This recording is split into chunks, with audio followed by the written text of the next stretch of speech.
Yes. Bonjour Jean-Pierre. Bonjour. Alors Red Cardel est à New York. West France vous suit dans cette nouvelle aventure, ce nouvel album. Alors dites-nous un peu, pourquoi New York? New York parce que d'abord et avant tout c'est une ville de musique. On est à New York sur la 125e rue, à Harlem. Donc, À Harlem. voilà, s'il y a bien un lieu qui respire la musique et qui respire le jazz et le blues, c'est bien Harlem. Donc on est dans un studio qui s'appelle le Stadium Red Studio, qui est un lieu assez connu dans le milieu hip-hop, parce que pas mal de gros producteurs mixent ici, Just Blaze, Tom Lazarus, Ariel Borujo, avec qui on travaille. Donc voilà, l'idée, c'était on est venu ici parce qu'on avait envie de chercher un son différent de ce qu'on avait pu faire précédemment sur les anciens albums. On essaye encore d'avancer, de faire évoluer le son du groupe. La spécificité en fin de compte du son de ce studio, d'Ariel en particulier, de son travail, c'est qu'il travaille beaucoup sur les fréquences basses, en recherchant l'attaque, en recherchant l'énergie dans le bas, du pied, des basses, etc.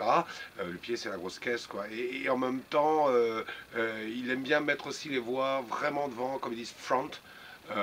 Et ça, ça nous intéressait beaucoup, parce que la musique de Red Cardel, évidemment, c'est du rock, c'est de la musique traditionnelle bretonne, c'est de la musique du monde, ça mélange un petit peu de tout ça, mais c'est aussi de la chanson française. Du texte. Et c'est aussi du texte. Et donc c'était intéressant pour nous de se confronter un petit peu à cette scène et à ce son hip-hop.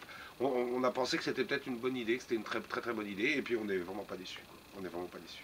Et vous restez combien de jours à New York à peu près? Alors on reste de 7 jours, on avait prévu 5 jours de studio avec Ariel, et lui a mixé depuis 15 jours, 3 semaines, avait commencé le mixage. Nous on est arrivé juste que pour les 5 derniers jours du mixage pour valider avec lui les niveaux, puis pour terminer, pour fignoler un petit peu, fignoler l'ensemble de la production, quoi. Et ça vous fait de grosses journées? C'est des grosses journées, ouais, parce qu'on commence tous les jours vers midi, puis on termine vers 10h midi, on termine vers 10h minuit. Donc c'est des très longues journées, mais c'est un vrai grand plaisir. Pas trop le temps de visiter New York alors? Non, pas forcément, à part hier soir. Hier on a commencé plus tôt, on a fini plus tôt, on a eu le temps d'aller à Times Square, d'aller à l'hôtel Marriott, là où il y a les ascenseurs. Le restaurant. Voilà, le restaurant tournant, on a fait nos les touristes un petit peu. Mais enfin, c'était bien parce qu'on avait envie de prendre des photos aussi en situation dans des lieux mythiques. des lieux un peu connus, One New York. Et puis voilà, quoi. Donc bon, hier soir on a réussi à faire ça, et puis à partir de demain, on termine le mixage demain, et donc samedi et dimanche on est libre pour. Et puis dimanche, retour en Bretagne. Et le dimanche on rentre à la maison, c'est ça. Très bien. Ouais. Merci Jean-Pierre. Je vous en prie.